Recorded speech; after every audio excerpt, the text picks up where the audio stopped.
Okay, so work from home at flexible time ang pasok mo. At dahil ayaw mong magulanan, gusto mong makompute ang oras ang pinasok mo, kukumputin mo ito on your own. At paano mo gagawin ito sa Excel? Madali lang.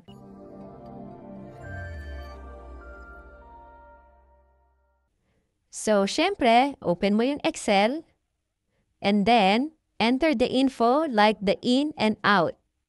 Gumawa ka na rin ng work hours column here. At dyan natin ilalagay yung ang total work hours.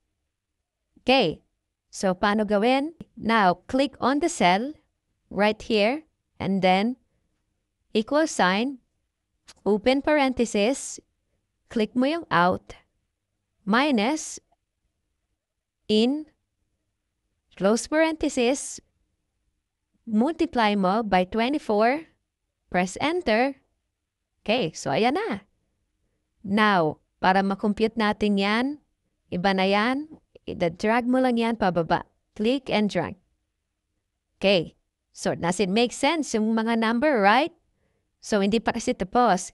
After that, on your keyboard, you will press Control, Shift, and then number 1. And then, boom! That's it. Ayan na.